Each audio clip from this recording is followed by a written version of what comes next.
हमारी वीडियोस सिर्फ और सिर्फ लिखित मूल महाभारत पर आधारित होती हैं। हम किसी प्रकार का बदलाव नहीं करते। इस भाग में आप विस्तार से जानेंगे कि अश्वत्थामा को दर्शन देने के पश्चात व्यास जी ने अर्जुन को किस प्रकार शिव जी की महिमा के विषय में बताया। प्रभु शिव के विशाल रूप का दर्शन इस अध्याय में व्यास जी के द्वारा बड़ी सुंदरता के साथ किया गया है। पिछले भाग में आपने जाना था कि नारायणास्त्र के विफल हो जाने पर अश्वत्थामा ने किस प्रकार आग्नेयास्त्र के प्रयोग से एक अक्षौहिणी पांडव सेना का संहार कर डाला था, किंतु श्री कृष्ण और अर्जुन पर अपने अस्त्र का प्रभाव न होने से चिंतित हुए अश्वत्थामा को व्यास जी ने शिव और श्री कृष्ण की महिमा बताई थी। पिछले एपिसोड का लिंक आपको डिस्क्रिप्शन बॉक्स तथा चैनल के पेज पर मिल जाएगा। द्रोण पर्व अध्याय 202।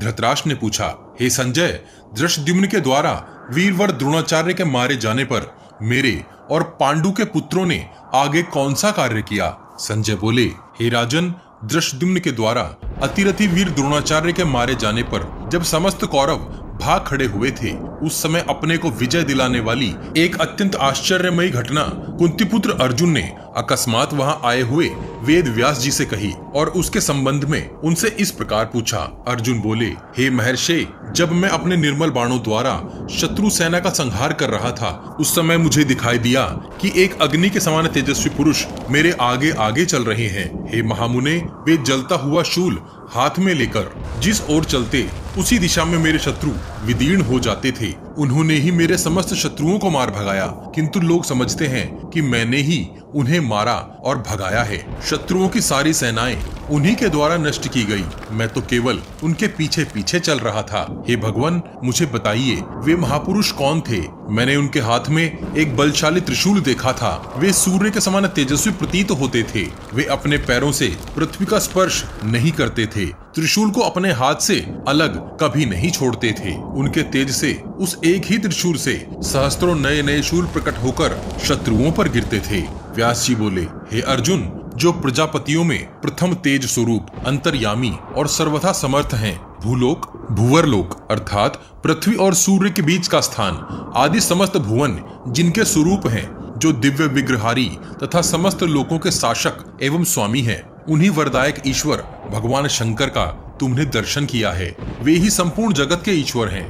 उनका हृदय अत्यंत विशाल है। वे सब पर शासन करने वाले सर्वव्यापी और जटाधारी हैं। उनके 3 नेत्र और विशाल भुजाएं हैं। रुद्र उनकी संज्ञा है। यहाँ रू का अर्थ है वह जो सर्वव्यापी ध्वनि है, जिससे अनेक ध्वनियां बनती हैं और उन ध्वनियों से सृष्टि की विभिन्न संरचनाएं बनती हैं। उनके मस्तक पर शिखा तथा शरीर पर वलकल वस्त्र शोभा देता है। महादेव, हर और स्थाणु अर्थात अचल आदि नामों से प्रसिद्ध वरदायक भगवान शिव संपूर्ण भुवनों के स्वामी हैं। वे ही जगत के कारण भूत अव्यक्त प्रकृति हैं। वे किसी से भी पराजित नहीं होते हैं।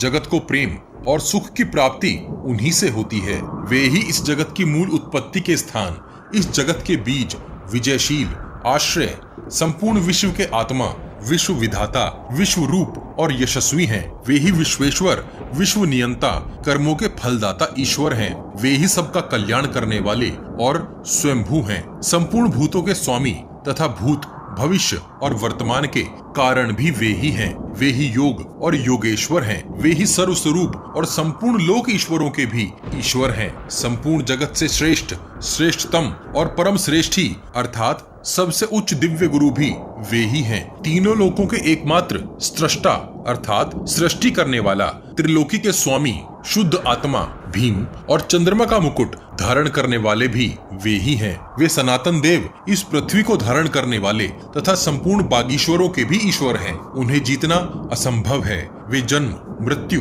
तथा जरा आदि विकारों से परे हैं। वे ज्ञान स्वरूप, ज्ञान गम्य तथा ज्ञान में श्रेष्ठ हैं। उनके स्वरूप को समझ लेना अत्यंत कठिन है। वे अपने भक्तों को कृपा पूर्वक मनोवांछित उत्तम फल देने वाले हैं। भगवान शंकर के दिव्य पार्षद नाना प्रकार के रूपों में दिखाई देते हैं। उनमें से कोई वामन, कोई जटाधारी, कोई मुंडित मस्तक वाले और कोई छोटी गर्दन वाले हैं। किन्हीं के पेट बड़े हैं तो किन्हीं के सारे शरीर ही विशाल हैं। कुछ पार्षदों के कान बहुत बड़े बड़े हैं। वे सब बड़े उत्साही रहते हैं। कितनों के मुख विकृत हैं और कितनों के पैर। हे अर्जुन, उन सब के वेश भी बड़े विकराल हैं। ऐसे स्वरूप वाले वे सभी पार्षद महान देवता भगवान शंकर की सदा ही पूजा किया करते हैं। हे अर्जुन, उन तेजस्वी पुरुष के रूप में वे भगवान शंकर ही कृपा करके तुम्हारे आगे आगे चलते हैं। हे कुंती नंदन, उस रोमांचकारी घोर संग्राम में अश्वत्थामा, कर्ण और कृपाचार्य आदि प्रहार कुशल बड़े बड़े धनुर्धरों से सुरक्षित उस कौरव सेना को उस समय बहुरूपधारी महाधनुर्धर भगवान महेश्वर के सिवा भला दूसरा कौन मन से भी नष्ट कर सकता था। जब वे ही सामने आकर खड़े हो जाएं, तो वहां ठहरने का साहस कोई नहीं कर सकता। तीनों लोकों में कोई भी प्राणी उनकी समानता करने वाला नहीं है। संग्राम में भगवान शंकर जी के कुपित होने पर उनकी गंध मात्र से भी शत्रु बेहोश होकर कांपने और अधमरे होकर गिर जाते हैं। उनको नमस्कार करने वाले देवता सदा स्वर्ग लोक में निवास करते हैं। जो मनुष्य सदा अनन्य भाव से कल्याण स्वरूप सर्वेश्वर उमानाथ भगवान रुद्र की उपासना करते हैं, वे भी इंद्रलोक में सुख पाकर अंत में परम गति को प्राप्त होते हैं। हे कुंती नंदन, अतः तुम भी उन शांत स्वरूप भगवान शिव को सदा नमस्कार किया करो, जो रुद्र, नीलकंठ, कनिष्ठ, उत्तम तेज से संपन्न, जटाजुटधारी, विकराल स्वरूप, पिंगल नेत्र वाले तथा कुबेर को वर देने वाले हैं। उन प्रभु शंकर को नमस्कार है, जो पर्वत शयन करने वाले, परम शांत, यति स्वरूप, चीर वस्त्रधारी, हिरण्यबाहु तथा समस्त दिशाओं के अधिपति हैं, जो मेघों के अधिपति तथा संपूर्ण भूतों अर्थात समस्त भौतिक पदार्थों के स्वामी हैं।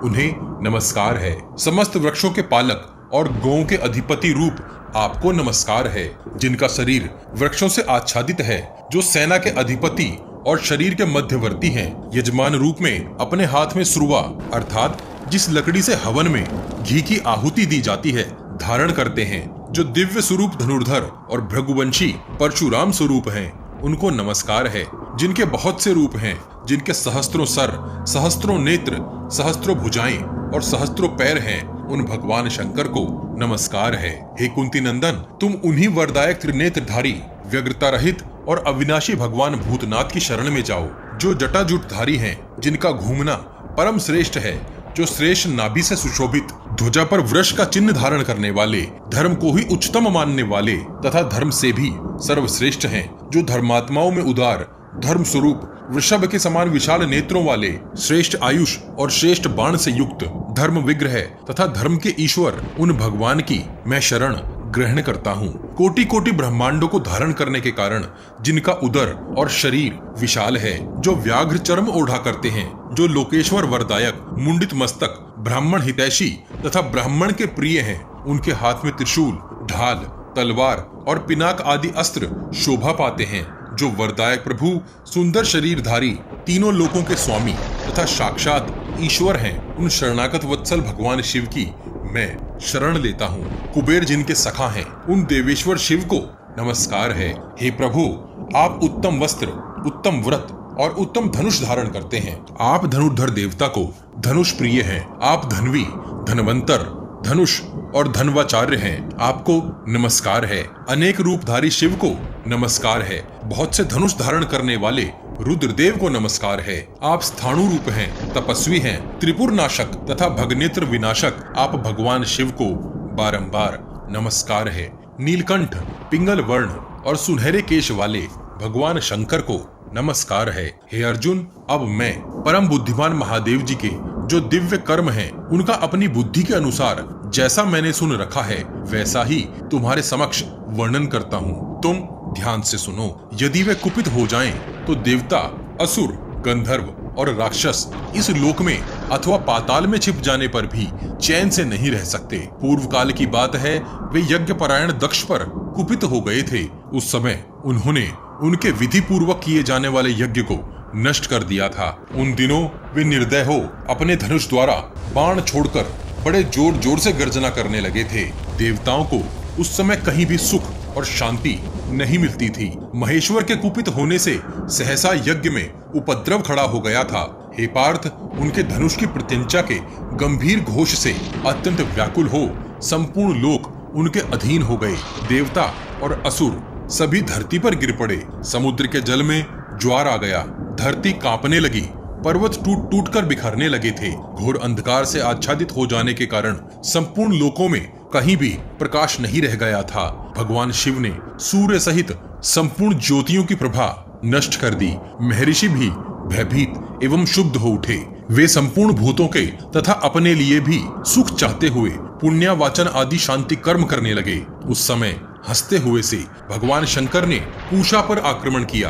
पूषा 11 आदित्यों में से 5वें आदित्य हैं। वे पुरोडाश खा रहे थे, अर्थात हवन में दी गई आहुतियों का सेवन कर रहे थे। उन्होंने उनके सारे दांत तोड़ डाले। तदनंतर सारे देवता नतमस्तक हो भय से थरथर कांपते हुए यज्ञशाला से बाहर निकल गए।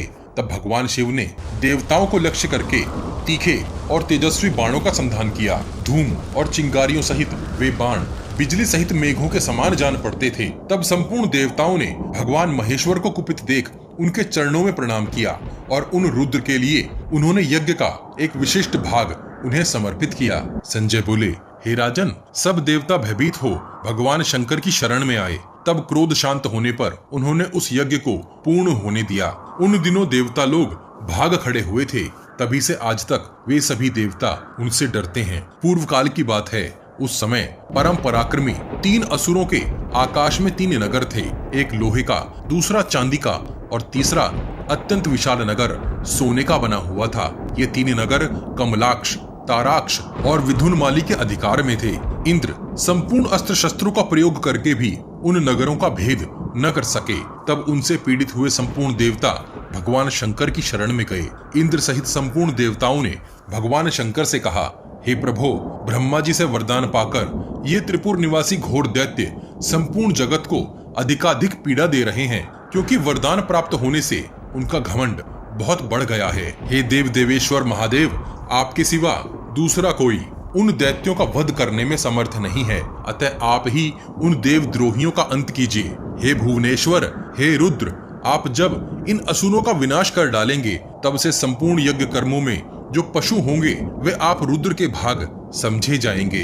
देवताओं के ऐसा कहने पर भगवान शिव ने तथास्तु कहकर उनके हित की इच्छा से गंधमादन और विंध्याचल इन 2 पर्वतों को अपने रथ के पार्श्ववर्ती ध्वज बनाए। फिर समुद्र और पर्वतों सहित समूची पृथ्वी को रथ बनाकर नागराज शेष को उस रथ का धुरा बनाया। तत्पश्चात त्रिनेत्रधारी महादेव ने चंद्रमा और सूर्य दोनों से रथ के पहिए बनाए। एलपत्र के पुत्र अर्थात एक नाग और पुष्यदंत को रथ में लगने वाले जुए की कीले बनाया। फिर त्र्यंबक ने मलयाचल को यूप अर्थात एक खंबा और तक्षक नाग को रथ का जुआ बांधने की रस्सी बनाया। इसी प्रकार प्रतापी भगवान महेश्वर ने अन्य प्राणी जोते और चारों वेद ही रथ के 4 अश्व बना लिए। तत्पश्चात तीनों लोकों के स्वामी महेश्वर ने उपवेदों को उस रथ की लगाम बनाकर गायत्री और सावित्री को प्रग्रह बना लिया, अर्थात उन्हें धारण किया। फिर ओमकार को चाबुक, ब्रह्मा जी को सारथी, मंदरांचल को धनुष, वासुकी नाग को उसकी प्रत्यंचा, भगवान विष्णु को उत्तम बाण, अग्निदेव को उस बाण का फल, वायु को उसके पंख और वैवस्वत यम को उसकी पूंछ बनाया। बिजली को उस बाण की तीखी धार बनाकर मेरु पर्वत को प्रधान ध्वज के स्थान में रखा। इस प्रकार सर्वदेवमय दिव्य रथ तैयार करके असुरों का अंत करने वाले अतुल पराक्रमी योद्धाओं में श्रेष्ठ तथा सदा स्थिर रहने वाले भगवान शिव त्रिपुर वध के लिए उस पर आरूढ़ हुए। हे पार्थ, उस समय संपूर्ण देवता और महर्षि भगवान शंकर की स्तुति करने लगे। शिवजी उस अनुपम एवं दिव्य महेश्वर स्थान का निर्माण करके उस पर 1000 वर्षों तक स्थिर भाव से खड़े रहे। जब वे तीनों पुर आकाश में एकत्र हुए, तब उन्होंने 3 गांठ और 3 जोड़ वाले बाण से उन तीनों पुरों को विदीर्ण कर डाला। उस समय वे दानव उन नगरों की ओर तथा कालाग्नि से संयुक्त एवं विष्णु तथा सोम की शक्ति से संपन्न उस बाण की ओर भी आंख उठाकर देख न सके। जिस समय प्रभु शिव उन तीनों पुरों को दग्ध कर रहे थे, उस समय पार्वती देवी भी उन्हें देखने के लिए एक 5 शिखा वाले बालक को गोद में लेकर वहां आई थी। पार्वती देवी ने वहां उपस्थित देवताओं से पूछा, क्या आप पहचानते हैं यह कौन है? उनके इस प्रश्न से तथा उस विचित्र बालक को देख इंद्र के हृदय में असूया और क्रोध की अग्नि जल उठी। वे उस बालक पर वज्र का प्रहार करना ही चाहते थे कि सर्वलोकेश्वर भगवान शंकर ने हंसकर उनकी वज्र सहित बाह को स्तंभित कर दिया। तदनंतर स्तंभित हुई भुजा के साथ ही देवताओं सहित इंद्र तुरंत ही वहां से अविनाशी भगवान ब्रह्मा जी के पास गए। देवताओं ने मस्तक झुकाकर ब्रह्मा जी को प्रणाम किया और हाथ जोड़कर कहा, हे ब्रह्मा जी, पार्वती जी की गोद में बालक रूप में एक अद्भुत प्राणी था, जिसे देखकर भी हम लोग पहचान नहीं सके, अतः हम लोग आपसे उनके विषय में पूछना चाहते हैं। उस बालक ने बिना युद्ध के ही खेल खेल में इंद्र सहित उन देवताओं को परास्त कर दिया। उनकी यह बात सुनकर ब्रह्मवेत्ताओं में श्रेष्ठ भगवान ब्रह्मा ने ध्यान करके अमित तेजस्वी बाल रूपधारी प्रभु शंकर को पहचान लिया। तत्पश्चात भगवान ब्रह्मा ने उन देवश्रेष्ठ इंद्र आदि से कहा, हे देवताओं, वे चराचर जगत के स्वामी साक्षात भगवान शंकर थे। उन महेश्वर से बढ़कर दूसरी कोई सत्ता नहीं है। तुम लोगों ने पार्वती जी के साथ जिस अमित तेजस्वी बालक का दर्शन किया है, उस रूप में भगवान शंकर ही थे। उन्होंने पार्वती जी की प्रसन्नता के लिए बाल रूप धारण कर लिया था। अतः तुम लोग मेरे साथ उन्हीं की शरण में चलो। उस बालक के रूप में ये सर्वलोकेश्वर प्रभु भगवान महादेव ही थे, किंतु प्रजापतियों सहित संपूर्ण देवता बाल सूर्य के समान कांतिमान उन जगदीश्वर को पहचान न सके। तदनंतर ब्रह्मा जी ने निकट जाकर भगवान महेश्वर को देखा और ये ही सबसे श्रेष्ठ हैं, ऐसा जानकर उनकी वंदना की। ब्रह्मा जी बोले, हे भगवान, आप ही यज्ञ, आप ही इस विश्व के सहारे और आप ही सबको शरण देने वाले हैं। आप ही सबको उत्पन्न करने वाले हैं। आप ही महादेव हैं और आप ही परम धाम एवं परम पद हैं। आपने ही इस संपूर्ण चराचर जगत को व्याप्त कर रखा है। हे भूत, वर्तमान और भविष्य के स्वामी भगवान, ये इंद्र आपके क्रोध से पीड़ित हो रहे हैं, आप इन पर कृपा कीजिए। व्यास जी आगे बोले, हे पार्थ, ब्रह्मा जी की वह बात सुनकर भगवान महेश्वर प्रसन्न हो गए और कृपा के लिए उद्यत हो ठठाकर हंस पड़े। तब उन देवताओं ने पार्वती देवी तथा भगवान शंकर को प्रसन्न किया। फिर वज्रधारी इंद्र की बाह जैसे पहले थी वैसी हो गई। दक्ष यज्ञ का विनाश करने वाले देवश्रेष्ठ भगवान वृषध्वज अपनी पत्नी उमा के साथ देवताओं पर प्रसन्न हो गए। वे ही रुद्र हैं, वे ही शिव हैं, वे ही अग्नि हैं, वे ही सर्वस्वरूप एवं सर्वज्ञ हैं, वे ही इंद्र और वायु हैं, वे ही दोनों अश्विनी कुमार तथा विद्युत हैं, वे ही भव, वे ही मेघ और वे ही सनातन महादेव हैं। चंद्रमा, ईशान, सूर्य और वरुण भी वे ही हैं। वे ही काल, अंतक, मृत्यु, यम, रात्रि, दिन, मास, पक्ष, ऋतु, संध्या और संवत्सर हैं। वे ही धाता, विधाता, विश्व आत्मा और विश्व रूपी कार्य के कर्ता हैं। वे शरीर रहित होकर भी संपूर्ण देवताओं के शरीर धारण करते हैं।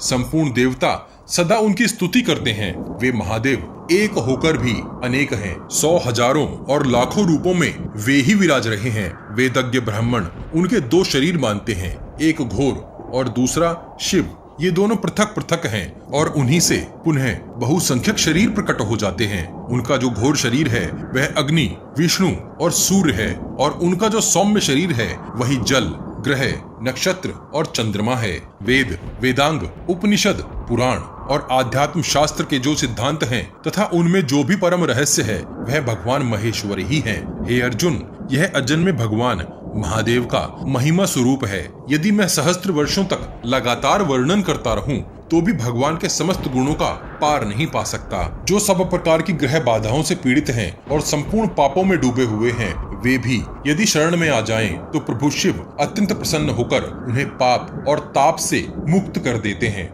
वे ही प्रसन्न होने पर मनुष्यों को आयु, आरोग्य, ऐश्वर्य, धन और प्रचुर मात्रा में मनोवांछित पदार्थ देते हैं तथा वे ही कुपित होने पर फिर उन सब का संहार कर डालते हैं। इंद्र आदि देवताओं में उन्हीं का ऐश्वर्य बताया जाता है। वे ही ईश्वर होने के कारण इस लोक में मनुष्यों के शुभाशुभ कर्मों के फल देने में संलग्न रहते हैं। संपूर्ण कामनाओं के ईश्वर भी वे ही बताए जाते हैं। महाभूतों के ईश्वर होने से वे ही महेश्वर कहलाते हैं। वे नाना प्रकार के बहुसंख्यक रूपों द्वारा संपूर्ण विश्व में विख्यात हैं। उन महादेव का जो मुख है वह समुद्र में स्थित है। वह वडवामुख नाम से विख्यात होकर जल में हविष्य अर्थात आहुतियों का पान करते हैं। वे ही महादेव शमशान भूमि में नित्य निवास करते हैं। वहाँ मनुष्य वीर स्थानेश्वर के नाम से उनकी आराधना करते हैं। इनके बहुत से तेजस्वी घोर रूप हैं जो लोक में पूजित होते हैं और मनुष्य उनका कीर्तन करते रहते हैं। उनकी महत्व, सर्वव्यापकता तथा कर्म के अनुसार इनके बहुत से यथार्थ नाम बताए जाते हैं। यजुर्वेद में भी परमात्मा शिव की शतरुद्रीय नामक उत्तम स्तुति बताई गई है। अनंत रुद्र नाम से इनका उपस्थान बताया गया है। जो दिव्य तथा मानव भोग हैं, उन सब के स्वामी ये महादेव जी ही हैं। ये देव इस विशाल विश्व में व्याप्त हैं, इसलिए विभु तथा प्रभु कहलाते हैं। ब्राह्मण और मुनिजन इन्हें सबसे श्रेष्ठ बताते हैं। ये देवताओं में सबसे प्रथम हैं। इन्हीं के मुख से पवन का प्रादुर्भाव हुआ है। ये सर्वथा प्राणियों का पालन करते और उन्हीं के साथ खेला करते हैं तथा पशुओं के अधिपति हैं, इसीलिए पशुपति कहे गए हैं। इनका दिव्य लिंग ब्रह्मचर्य से स्थित है। ये संपूर्ण लोक को महिमान्वित करते हैं, इसलिए महेश्वर कहे जाते हैं। ऋषि, देवता, गंधर्व और अप्सराएं इनके उधर्व लोक अर्थात ऊपर की दिशा में स्थित लिंग विग्रह अर्थात लिंगात्मक प्रतीक की पूजा करते हैं। उस लिंग अर्थात प्रतीक की पूजा होने पर कल्याणकारी भगवान महेश्वर आनंदित होते हैं, सुखी, प्रसन्न तथा हर्षोल्लास से परिपूर्ण होते हैं। भूत, भविष्य और वर्तमान तीनों कालों में इनके स्थावर और जड़म अर्थात चलने वाले तथा स्थिर रहने वाले बहुत से रूप होते हैं, इसीलिए इन्हें बहुरूप नाम दिया गया है।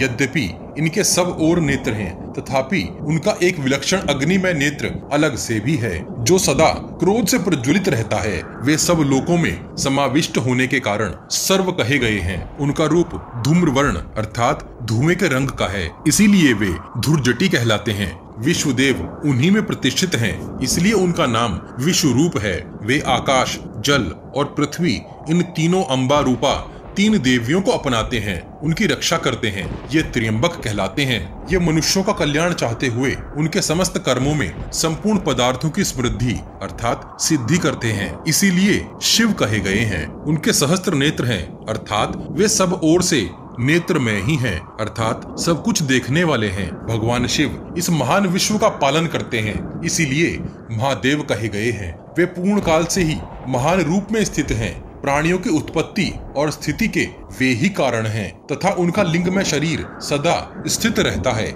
इसलिए उन्हें स्थाणु कहा जाता है। इस लोक में जो सूर्य और चंद्रमा की किरणें प्रकाशित होती हैं, वे भगवान त्रिलोचन के केश कही गई हैं। वे व्योम अर्थात आकाश में प्रकाशित होती हैं, इसलिए उनका नाम व्योमकेश है। भूत, वर्तमान और भविष्य तथा संपूर्ण जगत भगवान शंकर से ही विस्तार को प्राप्त हुआ है, इसलिए वे भूत, भव्य, भवो, ध्रुव कहे गए हैं। कपि अर्थात श्रेष्ठ और वृष अर्थात धर्म। वृष और कपि दोनों होने के कारण देवादिदेव भगवान शंकर वृषा कपि कहलाते हैं। वे ब्रह्मा, इंद्र, वरुण, यम तथा कुबेर को भी काबू में करके उनसे उनका ऐश्वर्य हर लेते हैं, इसीलिए हर कहे गए हैं। उन भगवान महेश्वर ने दोनों नेत्रों को बंद करके अपने ललाट में बलपूर्वक तीसरे नेत्र की सृष्टि की, इसलिए उन्हें त्रिनेत्र कहते हैं। वे प्राणियों के शरीर में विषम संख्या वाले 5 प्राणों के साथ निवास करते हुए सदा समभाव में स्थित रहते हैं। विषम परिस्थितियों में पड़े हुए समस्त देहधारियों के शरीर में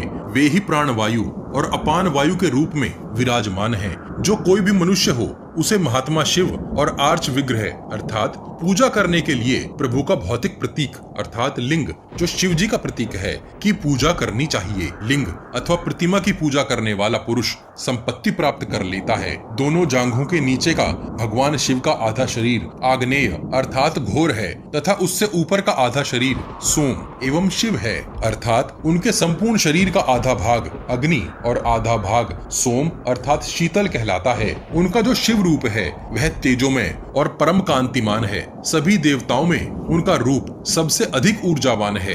वहीं मनुष्य लोक में उनका प्रकाशमान घोर रूप ही अग्नि कहलाता है। अपने शुभ रूप में वे ब्रह्मचर्य का पालन करते हैं और उनका जो घोर रूप है उसके द्वारा भगवान शंकर संपूर्ण जगत का संहार करते हैं। ये प्रतापी देवता प्रलय काल में अत्यंत तीक्ष्ण एवं उग्र रूप धारण करके सबको दग्ध कर डालते हैं और प्राणियों के रक्त, मांस एवं मज्जा का भी भक्षण करते हैं। अतः अपने रौद्र भाव के कारण रुद्र कहलाते हैं। हे अर्जुन, संग्राम भूमि में जो तुम्हारे आगे शत्रुओं का संहार करते हुए दिखाई दिए हैं वे ये ही पिनाकधारी भगवान महादेव हैं। हे निष्पाप अर्जुन, जब तुमने सिंधुराज के वध की प्रतिज्ञा की थी उस समय स्वप्न में श्री कृष्ण ने तुम्हें गिरिराज की शिखर पर जिनका दर्शन कराया था ये वे ही भगवान शंकर संग्राम में तुम्हारे आगे आगे चल रहे हैं। उन्होंने ही तुम्हें दिव्यास्त्र प्रदान किए थे जिनके द्वारा तुमने विशाल दानवों तक का संहार किया है। हे पार्थ, देवादिदेव भगवान शिव के शतरुद्रीय स्तोत्र की व्याख्या की गई है।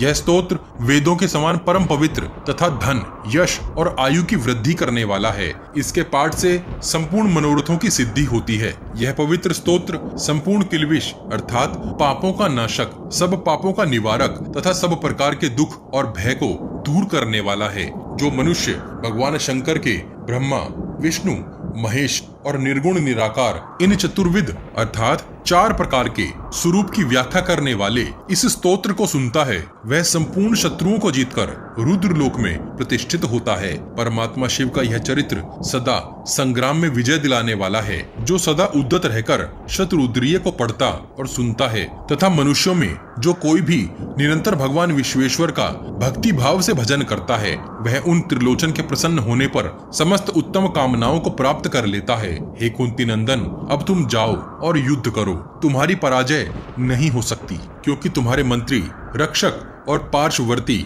साक्षात श्री कृष्ण हैं। संजय बोले, हे राजन, युद्ध स्थल में अर्जुन से ऐसा कहकर पराशर नंदन व्यास जी जैसे प्रकट हुए थे वैसे ही अंतर्ध्यान हो गए। द्रोण पर्व का 202वां अध्याय यही समाप्त होता है।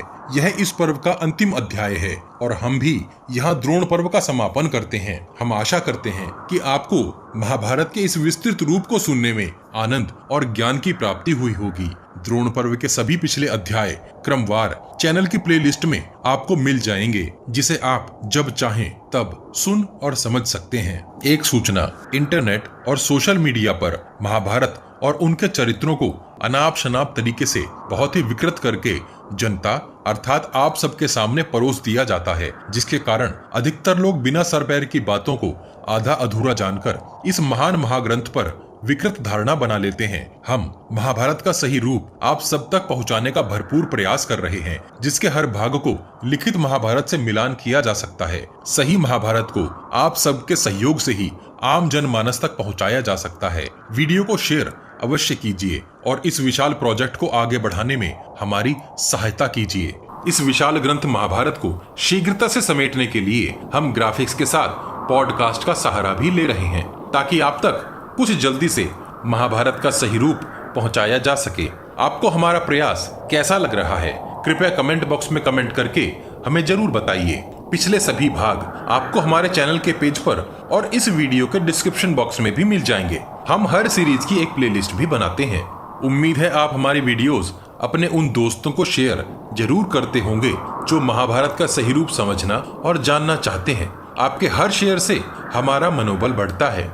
अपने प्रियजनों तक यह ज्ञान पहुंचाने के लिए वॉच गॉड चैनल को सब्सक्राइब और शेयर करना मत भूलिए। सब्सक्राइब बटन के बगल में बनी छोटी सी घंटी भी बजा दीजिए। जय श्री कृष्ण, हर हर महादेव।